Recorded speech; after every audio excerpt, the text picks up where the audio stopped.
সম্মানিত মুসল্লি ইকরাম, আজকের এই পবিত্র জুম্মার দিন, গরিবের হজের দিন, আল্লাহ পাক আমাকে আপনাদেরকে আমলের নিয়তে শ্রবণ করার যে আল্লাহ তাআলা সুবর্ণ সুযোগটুকু এই জামাতুল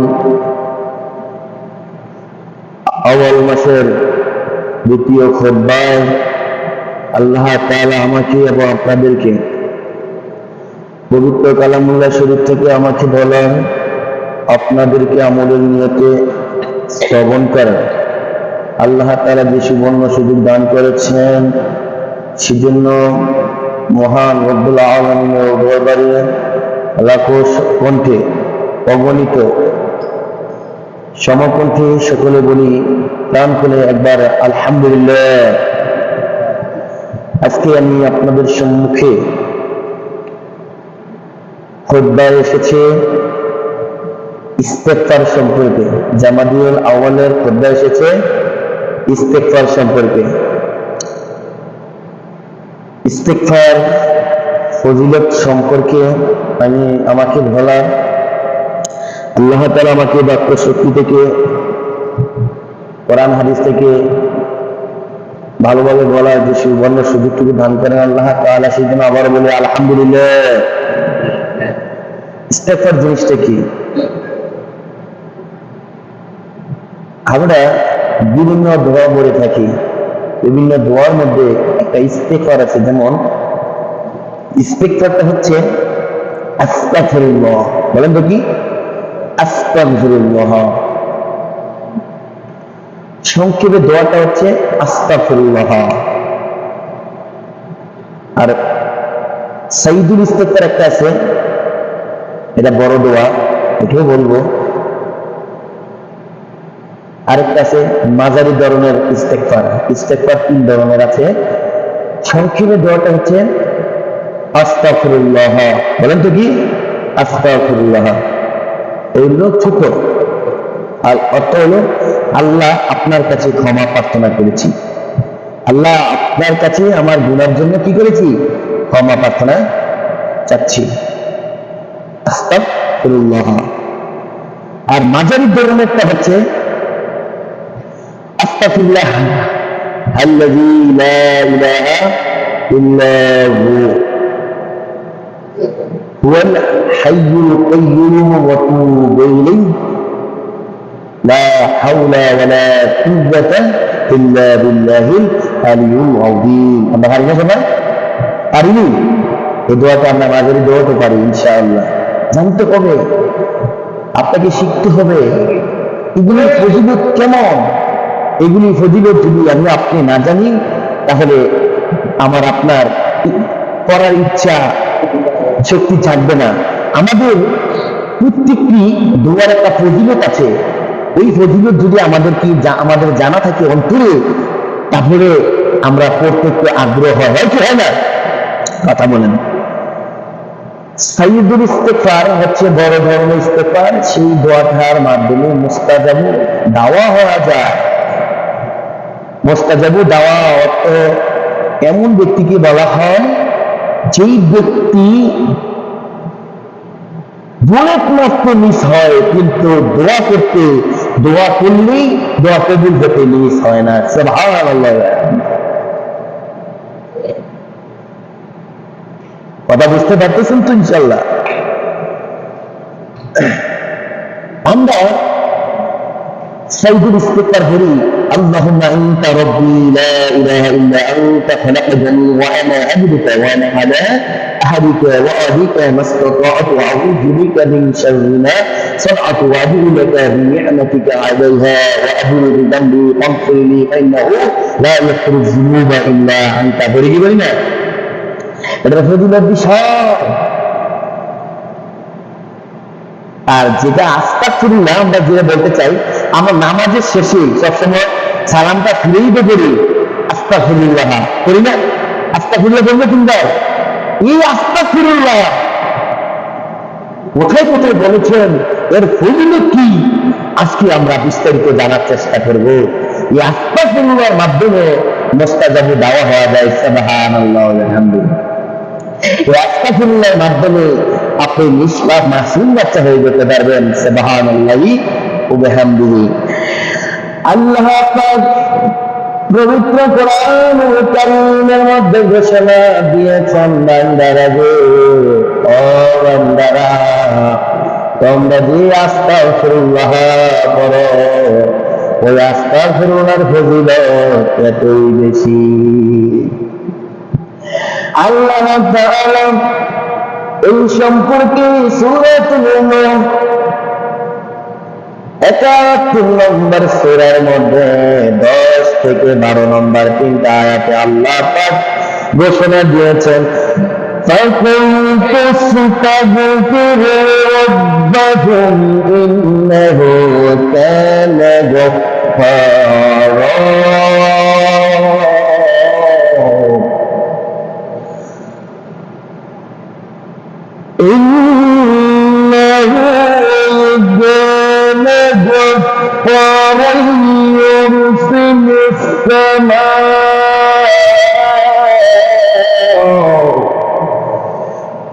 يرسل السماء عليكم مدرارا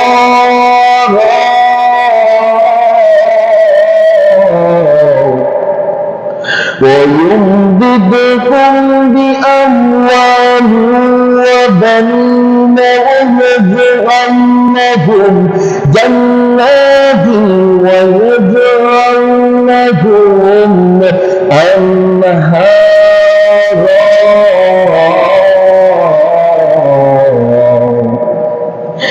আল্লাহ পাক বলেছেন, বান্দা, ও বান্দারে, فَقُلْتُ اسْتَغْفِرُوا رَبَّكُمْ, আল্লাহ পাক বলেছেন, ও বান্দা, তোমরা ইস্তিগফার করো, আস্তাগফিরুল্লাহ পড়ো। আস্তাগফিরুল্লাহর ফজিলত এতই বিশাল ফজিলত জেনে নাও। আস্তাগফিরুল্লাহর ফজিলত কেমন বান্দা, ও বান্দা, ইন্নাহু কানা গফফারা, আস্তাগফিরুল্লাহ যে ব্যক্তি পড়বে, ইস্তিগফার যে ব্যক্তি দোয়াটা পড়বে, আমার আল্লাহ পাক বলেছেন, বান্দা, ইন্নাহু কানা গফফারা, তার যদি পাহাড় পরিমাণ গুনাহ থাকে, আমি আল্লাহ আস্তাগফিরুল্লাহর বিনিময়ে আমি আল্লাহ ক্ষমা করে দেব।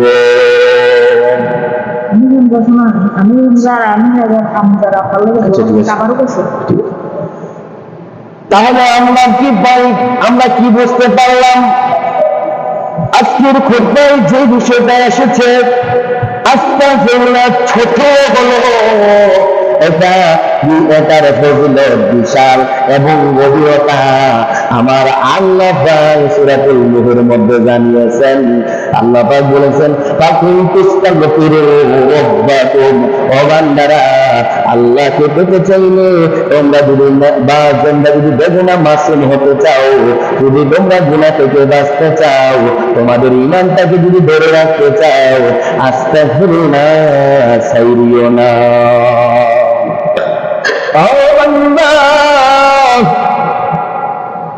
অসুস্থ হলে তোমরা ডাক্তারের কাছে চলে যাও, বিভিন্ন তোমাদের সমস্যা থাকতে পারে। ও বান্দা, বিভিন্ন সমস্যার জন্য বিভিন্ন ট্যাবলেট দেয় কি দেয় না?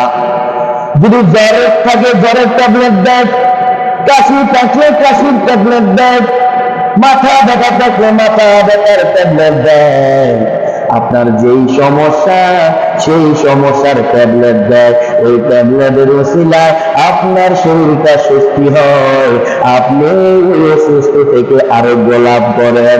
ঠিক তেমনি ভাবে ওই ওষুধ যেমনি ভাবে রোগের জন্য কাজ করে, আর ঠিক তেমনি ভাবে ইস্তিগফার তোমাদের ঈমানের জন্য কাজে লাগে। ঈমানটাকে তাজা করার জন্য,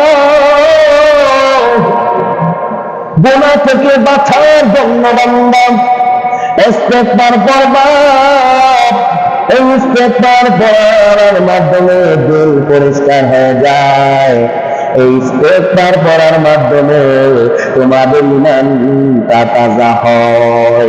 ও বান্দা, সাবান পাতার যেমনি ভাবে ময়লা কাপড়কে ময়লা দূর করে ওই কাপড়কে নতুন করে ফেলে, তেমনি ভাবে তোমার অতীতের গোনা সরে বান্দা ওই ইস্তেগফারের মাধ্যমে তোমাদের শরীরের কলবের গুনাহগুলি আল্লাহ পাক দূর করে দেয়। সুবহানাল্লাহ। আল্লাহ তাআলা এই খুতবার মধ্যে আল্লাহ তাআলা স্পষ্ট ভাবে প্রমাণ জানিয়েছেন। আল্লাহ তাআলা খুতবার মধ্যে বলেছেন, বান্দারা, ইন্নাল মুমিনা ইযা আযনাবা, যখন মুমিন বান্দারা গুনাহ করে তখন তাদের অন্তরে কানাতে মুখতাতুন সুদা, ওই কলব মতে তোমাদের হৃদয়ের মধ্যে ওই কলবের মধ্যে একটা দাগ করে যায়। ও মুমিন বান্দা, তোমরা যখন গুনাহ করো, গুনাহ করলে তোমাদের কলবের মধ্যে দাগ পড়ে যায়। কি পড়ে যায়? কয়টা মরিচা হয়ে যায়। আর যদি তোমরা ইস্তেগফার করো, তওবা করো, আল্লাহ পাক জানিয়েছেন, ফাইন তাবা মাস্তাগফিরু ফুকিলা কলবে, যদি তোমরা ইস্তেগফার করো, দুরূদ শরীফ পড়ো, আমি আল্লাহ ওই গুনাহ তোমাদের থেকে বাঁচাইয়া রাখি। সুবহানাল্লাহ। ওই কল থেকে তোমাদের ওই কালো দাগটা দূর করে দেয়। তার কথা, ওই কলব থেকে গুনাহের দাগটা দূর করে দেন ইস্তেগফারের মাধ্যমে। সুবহানাল্লাহ। কথা বলেন না কেন? শুধু তাই নয়, যেই ব্যক্তি এই ইস্তেগফার করবে না, তওবা করবে না, আল্লাহ তাআলার কাছে গুনাহের জন্য অনুতপ্ত হবে না।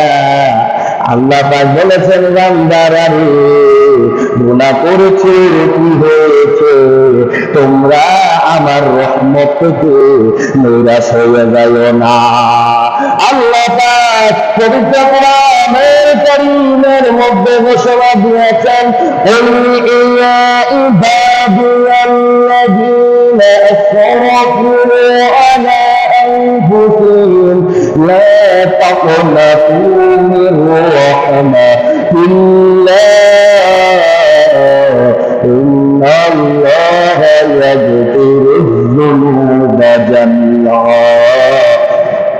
ইন্নাহু হুয়াল গফুরুর রাহিম।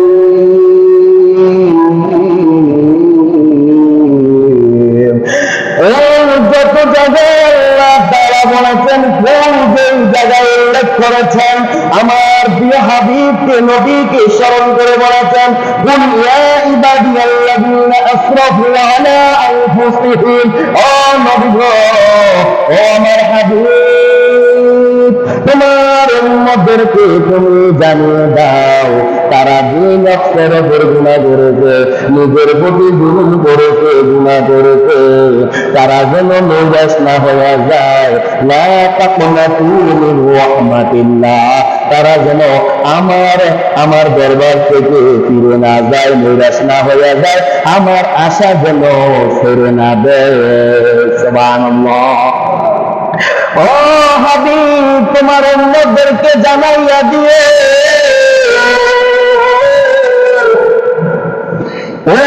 তোমার উম্মতের গুনাহ যদি খাল বিলের পানির সমতুল্য হয়, আমার আল্লাহর মায়া, আমার আল্লাহর ভালোবাসা সাগরের পানির সমতুল্য, আর কোন উম্মতের বান্দা আবার জানাইয়া দাও গো নবী, যদি তাদের গুনাহ সাগরের পানির সমতুল্য হয়, তারা যেন আমার অন্তর থেকে নিরাশ না হয়ে যায়। আমার আল্লাহ দয়া ভালোবাসা সমুদ্রের পানির সমতুল্য। সুবহানাল্লাহ। আমার ও তোমার বান্দাদের যদি গুনাহ পুরা পৃথিবী দূরে হয়ে থাকে আর আমার দয়ার ভালোবাসা আকাশের সমতুল্য, তবুও যেন যদি গুনাহ কোনে করে থাকে, গোপনে গোপনে যদি মাপ চায় নেয়, আমি আল্লাহ ওই বান্দাকে ক্ষমা করে দেই। সুবহানাল্লাহ। এই সম্পর্কে হাদিস এসেছেন, শয়তান আল্লাহর কাছে চ্যালেঞ্জ করে বলল। কিভাবে চ্যালেঞ্জ করলো? খুতবার মধ্যে আল্লাহ স্পষ্ট জানিয়েছেন। শয়তান বলতেছে, ইন্নাশ শাইতানা ক্বালা ইজ্জা ওয়া জাল্লা ইয়া রাব্বি, হে আল্লাহ আমার রব। শয়তানও বলে আমার রব, আর আমার রব তোমার উম্মতের মধ্যে দেখুন, লা আবরাহু ওয়া বিদি ইবাদাকা মা দামাত আরওয়াহুহুম ফি আজসাদিহিম। তোমার বান্দাদের মধ্যে কে বলতেছেন? শয়তান বলে, ও আল্লাহ আমার প্রভু, তোমার বান্দাদের মধ্যে যতদিন প্রাণ থাকবে, তোমার বান্দার মধ্যে যতদিন রূহ থাকবে, আমি কথা দিলাম শয়তান হইয়া আপনার বান্দাদেরকে আমি জায়গায় জায়গায় ধোঁকা দিব। নাউজুবিল্লাহ। কে করতেছে? কে চ্যালেঞ্জ করে আল্লাহ তাআলার সাথে? বলেন তো। শয়তান বলে, আল্লাহ আপনি যে আপনার বান্দা সৃষ্টি করেছেন, আপনার বান্দা যতদিনে বেঁচে থাকবে আমি তার শিরায় শিরায় রোগে রোগে বেঁচে থাকবো, তাকে আমি ধোঁকা দিব, পাপ কাজের মধ্যে লিপ্ত করে দেব। আমার আল্লাহ শুনে বেজার হয়ে যায়। আল্লাহ বলে, শুন শয়তান, فقال رب عز وجل فقال رب عز وجل, আমার আল্লাহ তাআলা শয়তানকে চ্যালেঞ্জ করে বলল, ও শয়তান শোন, ওয়াইজ্জাতি ওয়া জালালি ওয়া রফা'i মাকানি লা আযালু আযকুরু লাহুম মাস্তাগফিরুনি। আল্লাহ তাআলা শয়তানকে চ্যালেঞ্জ দিয়ে বলল, কসম খেতে বলল, আমার ইজ্জতের কসম, আমার সম্মানের কসম, আমার জান্নাতের কসম, আমার জাহান্নামের কসম, আমার সৃষ্টিকুলের কসম, তুই পারবি না। আমার এমন কিছু খাঁটি বান্দা আছে, যদিও তোর বান্দায় পড়িয়া তোর অনুসরণ করিয়া গুনার মধ্যে লিপ্ত হইয়া যায়, আমার বান্দা যদি অনুতপ্ত হইয়া চোখের পানি ছেড়ে দেয়, আমি মুহূর্তের মধ্যে গুনাহ মাফ করে দেব। কি সুন্দর কথা! মুহূর্তের মধ্যে আমি গুনাহকে মাফ করে দেব। তুই চ্যালেঞ্জ কর, তুই চ্যালেঞ্জ করে পারবি না। এই কথা কার কাছে বললেন? শয়তানের কাছে বলল। তখন শয়তান রাগ হয়ে যায়। তবে আমরা যখন গুনাহ করে, আমাদেরকে শর্ত আল্লাহ রাসূল দিয়েছেন, 5টা শর্ত যদি আমরা মেনে নিতে পারি, তাহলে আমাদের উল্লেখিতের গুনাহ মাফ করে দিবেন। কে বলেছেন? 1 নম্বর হচ্ছে অ্যাকচুয়ালমেন্ট। আপনাকে ইখলাসের সাথে আপনার এই অতীতের সমস্ত গুনাহগুলি স্বীকার করতে হবে। আপনি কি কি করেছেন গুনাহ, ওই গুনাহগুলি আপনি স্মরণ করতে হবে। আমি কি গুনাহ করেছি জানি কি জানি না, বুঝ হওয়ার পর থেকে আমি কার টাকা মেরে খেয়েছি, কোথায় চুরি করেছি, কোথায় ডাকাতি করেছি, কোথায় মানুষের ক্ষতি করার ধান্দায় ঘুরেছি, কোথায় কোন জমিটা আমি বাড়িয়েছি, তার কাছ থেকে আমি মানুষের হক নষ্ট করেছি, তাকে দিয়া তাকে আমি লাগিয়ে দিয়েছি ঝগড়া। এই আয় খবরটা আমি আর আপনি জানি কি জানি না? বলেন তো। এইটাকে স্বীকার করতে হবে। 1 2 নম্বরে হবে অনুতপ্ত হবেন। আপনি যে অতীতের গুনাহ করেছেন, ওই গুনার জন্য অনুতপ্ত হবেন, লজ্জিত হবেন। আল্লাহ, আমি অতীতের গুনাহ করেছি, ভুল করেছি, নিজের ভুল আমি বুঝতে পেরেছি। আল্লাহ, আমি তাও স্বীকার করি, নিজের মাথায় আমি নিজে কুড়াল মেরেছি। আল্লাহ, তুমি আমার অতীতের গুনাহগুলি ক্ষমা করে দাও, ক্ষমা করে দাও। 2 নম্বরে কি হলো? আপনি শিকার, 1 নম্বরে শিকার, 2 নম্বরে কি অনুতপ্ত, 3 নম্বরে আপনি ওই অতীতের যে সব গুনাহ করেছেন সমস্ত গুনাহ আপনি স্টপ রাখবেন, বন্ধ করে দিবেন। আপনি সমস্ত গুনাহ কি করে দিবেন? বন্ধ করে দিবেন, আমি গুনাহ করব না। 3 নম্বর।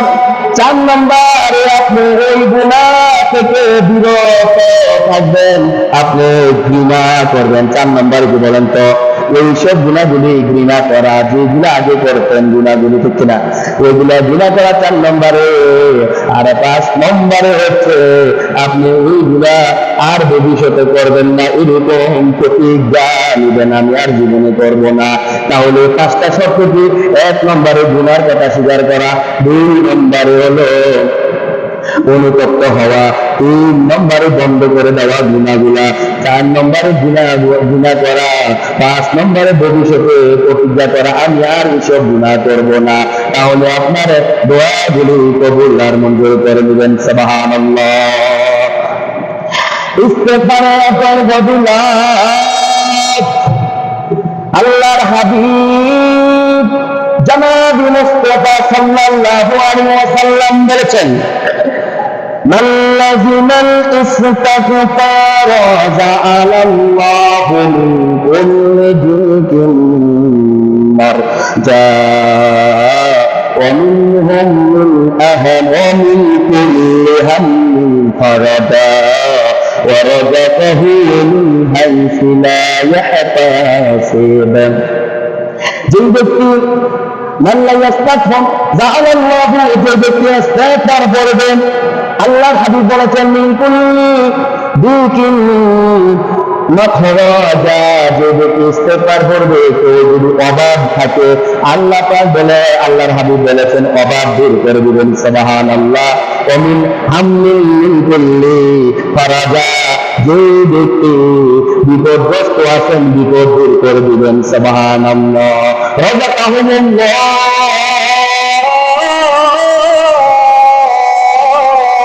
যে ব্যক্তি রিজিক পাচ্ছেন না, এই যে কর্মের মধ্যে আপনি বরকত পাচ্ছেন না, ওই যে কর্মের মধ্যে আপনি বরকত পাচ্ছেন না, রিজিকের সংকট রয়েছে, চলতে ফিরতে পারেন না, এই টাকা পয়সার জন্য, অর্থ সম্পদের জন্য, আল্লাহ পাক হাবিব বলেছেন ইস্তেগফার বেশি বেশি করে করো, এইটার পড়ার বিনিময়ে আমরা আল্লাহ তোমাদের অভাব দূর করিয়া তোমাদের রিজিক দান করব। সুবহানাল্লাহ।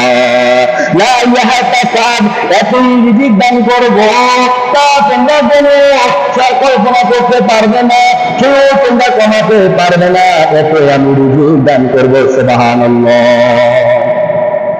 এই সম্পর্কে আল্লাহ তাআলা কোরআনও জানিয়েছেন। কোরআনের আয়াত আল্লাহ তাআলা বলেছেন ইউরসিলুস সামাআ আলাইকুম মিদরারা, আল্লাহ তাআলা বলেছেন ও বান্দা, দুনিয়ার জমিনের মধ্যে যদি বৃষ্টি না আসার কারণে যদি তোমরা ফলন না পাও, আল্লাহর কথা, যদি বৃষ্টি না আসার কারণে যদি ফলন না পাও, বৃষ্টি না আসার কারণে যদি তোমাদের ফল গাছে ফল না ধরে, বৃষ্টি না আসার কারণে যদি তোমাদের আযাব আর গজব হয়ে থাকে, তবে বেশি বেশি করে সবাই মিলে ইস্তেগফার করো। ওই ইস্তেগফার করার কারণে আল্লাহ তাআলা বৃষ্টি বর্ষণ করে দিবেন জমিনের মধ্যে। সুবহানাল্লাহ। আবার বলেছেন ইস্তেগফারের মাধ্যমে শুধু তাই নয়, ওয়াযুমদিকুম বিআমওয়ালি ওয়া বানিনা, আর যদি তোমরা এই অভাবে থাকো, অনটনে থাকো, অভাব দূর করে দিবে। আর কারো যদি কোনো সন্তান না হয়, ইস্তেগফার করো বেশি বেশি করে, তোমাদের সকল সমস্যা আল্লাহ পাক দূর করে দিবেন। সুবহানাল্লাহ। ইমাম হাসান বসরি রাহিমাহুল্লাহ ওনার দরবারে বিভিন্ন রোগী আসলেন, কেউ বলল ওগো আল্লাহর বান্দা, কাটি বান্দা ইমাম হাসান বসরি রাহিমাহুল্লাহ, আমার একটা সমস্যা, আমি জমি করেছি, আমার জমিতে ফলন হয় না, না বৃষ্টি না আসার কারণে। তখন ইমাম হাসান বসরি রাহিমাহুল্লাহ বলে দিলেন, ইস্তেগফার করো, আস্তাগফিরুল্লাহ করো, আস্তাগফিরুল্লাহ করো। আরেকজন আসলেন আরেকটা সমস্যা নিয়ে, ওনার সন্তান হচ্ছে না। তখন ইমাম হাসান বসরি রাহিমাহুল্লাহ বলে দিলেন, আস্তাগফিরুল্লাহ করো। এভাবে আরেকজন রোগী আসলেন, আয়েশা বললেন, আমার জমিতে ফলন হয় না। তখন ইমাম হাসান বসরি রাহিমাহুল্লাহ বলেছেন, আস্তাগফিরুল্লাহ করো। মজলিসে এইভাবে অনেকজন উপস্থিত, ওই উপস্থিত জনতারা বলল, ও ইমাম হাসান বসরি রাহিমাহুল্লাহ, আপনি যারাই যে সমস্যা নিয়ে আসলো, আপনি শুধু পরে বলে দিলেন আস্তাগফিরুল্লাহ করার জন্য, এটার ফজিলত কি?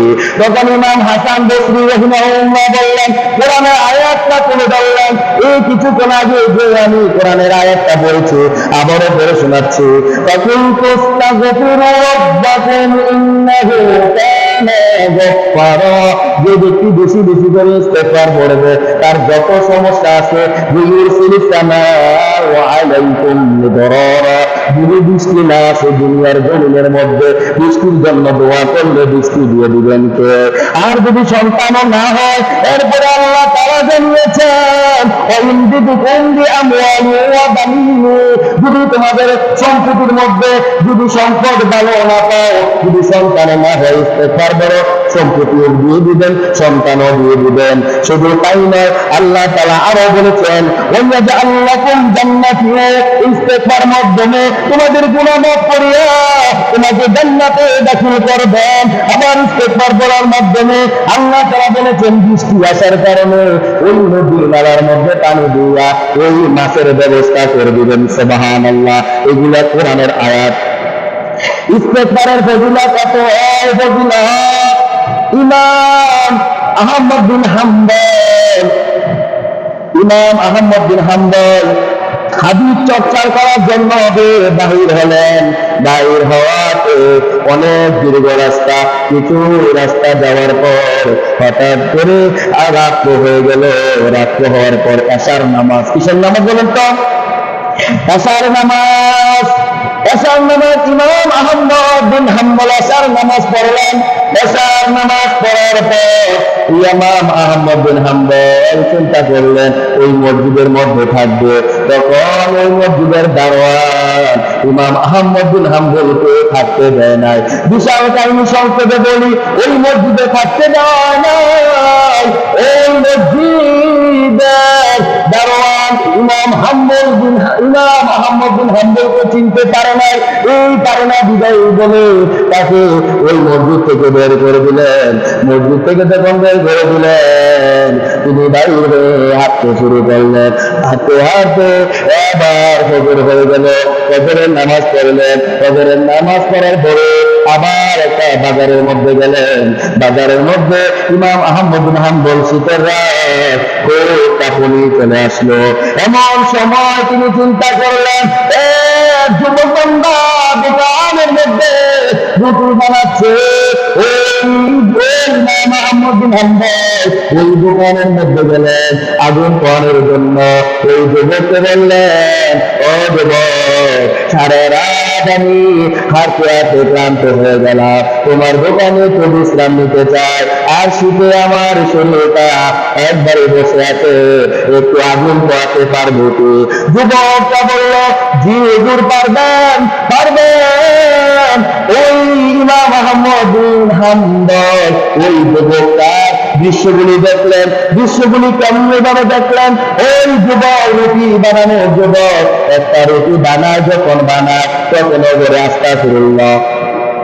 আবার যখন চুলার মধ্যে দেয়, কড়াইয়ের মধ্যে দেয়, তখনও করে আস্তাগফিরুল্লাহ কি করে? আস্তাগফিরুল্লাহ করে।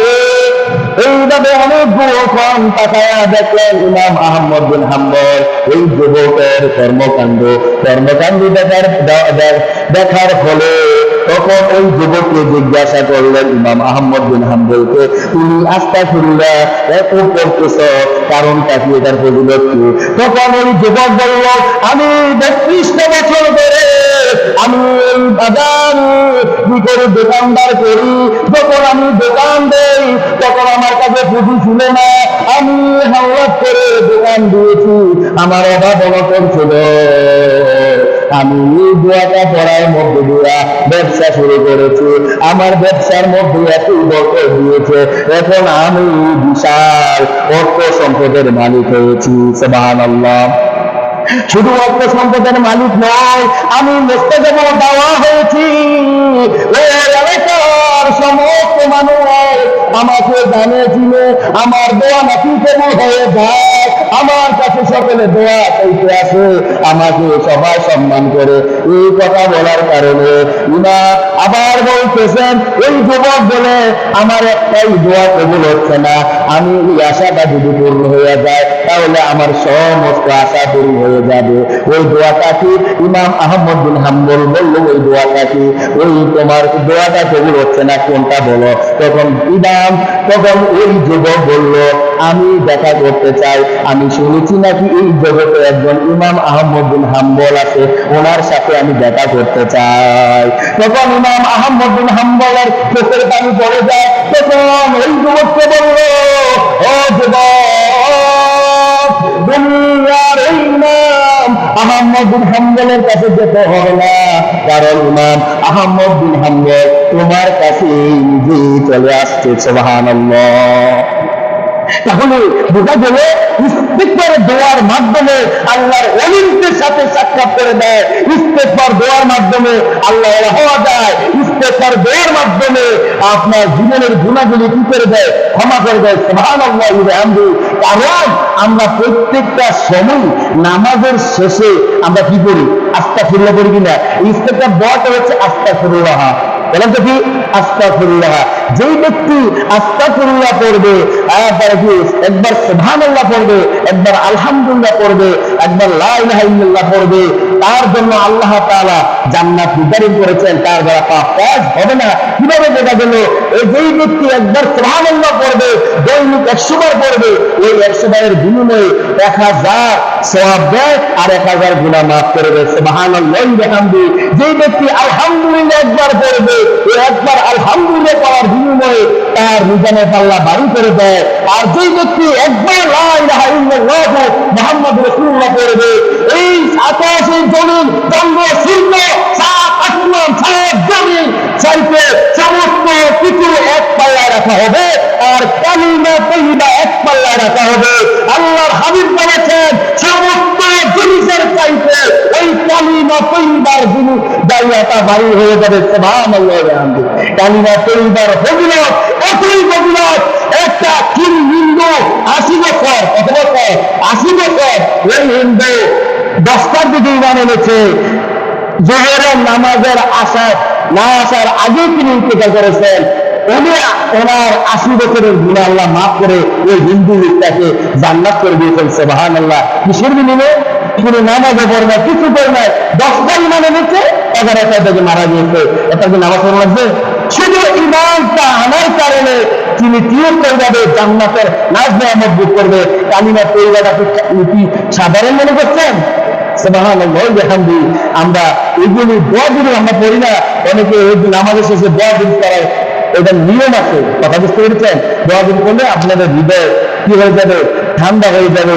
যেমনি ভাবে সাবান উল পাতার কাপড়ের ময়লা দিয়ে কাপড়টাকে নতুন করে দেয়, আর ঠিক দোয়া জিনিসের মাধ্যমে আপনার গুনাহগুলি ওই জড়িয়ে আপনার দেহটাকে করটাকে কি করে দেয়? ঈমানটাকে তাজা করে দেয়। সুবহানাল্লাহ ওয়া বিহামদিহি। সুবহানাল্লাহ। অনেক কথা রয়েছে, যাই কথা বলতে পারলাম না, অনেক সময় চলে গেছে। আরেকটা হলো সাইদুল ইস্তেগফার। আমরা সবাই জানি, আল্লাহুম্মা আনতা রাব্বি লা ইলাহা ইল্লা আনতা খালাকতানি ওয়া আনা আবদুকা ওয়া আনা আলা আহদিকা ওয়া আহদিকা মাসতাতা'তু ওয়া আউযু বিকা মিন শাররি মা সানাতু ওয়া আবু লাকা বিনি'মাতিকা আলাইয়া ওয়া আবু বিযামবি ফাগফিরলি ফাইন্নাহু লা ইয়াগফিরু যুনুবা ইল্লা আনতা। যে ব্যক্তি সকালে পড়বে, মাগরিবের আগে যদি মারা যায় সে জান্নাতি হয়ে যাবে। মাগরিবের পরে পড়লে ফজরের আগে পর্যন্ত মারা গেলে সে এটার বিনিময়ে কি জান্নাত পাওয়া যাবে। এটার অর্থ না বলে ছেড়ে দিচ্ছি 1 মিনিটে। লা ইলাহা আল্লাহুম্মা আনতা রাব্বি, আল্লাহ আমি আপনার রব, আমরা রব, আপনি লা ইলাহা ইল্লা আনতা, আপনি ছাড়া কোনো মাবুদ নাই, খলাকতানি, আপনি আমাদেরকে সৃষ্টি করেছেন, ও আনা আব্দুকা, আমরা আপনার দাস গোলাম, আপনার গোলাম, গোলামের ঘরে গোলাম, আমার বাবা আপনার গোলাম ছিল, আমার দাদু আপনার গোলাম ছিল, ঠিক না? ও আনা আলা আহাদিকা ও আদিকা মাস্তাফাতু, আল্লাহ আমাদেরকে শক্তি দেন, আপনার অঙ্গীকার, রাসূলের অঙ্গীকার, আপনি যা আদেশ করেছেন, রাসূল যা আদেশ করেছেন তা যেন আমরা মানতে পারি। তবে আরেকটা কথা হলো আউযু বিকা মিন সালাতি, আর আমরা কি শয়তানের আশ্রয় থেকে মুক্তি চাই, যে আপনার আমলগুলো করতে পারি, রাসূলের ওই তরিকা মতো চলতে পারি। আল্লাহ, আমি স্বীকার করছি আপনি যে আমাদেরকে এই নাচ নামে দিচ্ছেন, দুনিয়ার মধ্যে অনেক কিছু দিয়ে আমাদেরকে জীবিত রাখছেন, আমাদের এই নাচ নামে কে দিয়েছেন তা আমরা স্বীকার করি। ও আবুল্লাহ বিজাম্বি ফাকফিরনি, আল্লাহ আমরা যে গুনাহ করেছি তাও স্বীকার করি, ফাকফিরনি, আল্লাহ এই জন্য গুনার জন্য মাফ করছি। আপনি যদি গুনাহ মাফ না করেন তাহলে আমাদেরকে কেউ মাফ করবে না। এরপরে আরেকটা লা হাওলা ওয়ালা কুওয়াতা ইল্লা বিল্লাহ, আল্লাহ করছে আল্লাহ আপনার সাহায্য ছাড়া আমরা গুনাহ থেকে ফিরতে পারবো না, আপনার সাহায্য ছাড়া আমরা ইবাদত করতে পারবো না, আপনার দয়া ছাড়া আমরা হেদায়েত হতে পারবো না। সুবহানাল্লাহ। আল্লাহ দয়া লাগবে, আল্লাহ দয়া পাইলে আপনি গুনাহ থেকে বাঁচতে পারবেন, আল্লাহ দয়া পাইলে আপনি ইবাদত করার সুযোগ পাবেন, আল্লাহ দয়া পাইলে আপনি হেদায়েত পাবেন, আল্লাহ দয়া পাইলে আপনি কালিমা পড়েন মৃত্যুবরণ করতে পারবেন। আলহামদুলিল্লাহ রাব্বিল আলামিন। নামাজ শুনলেন।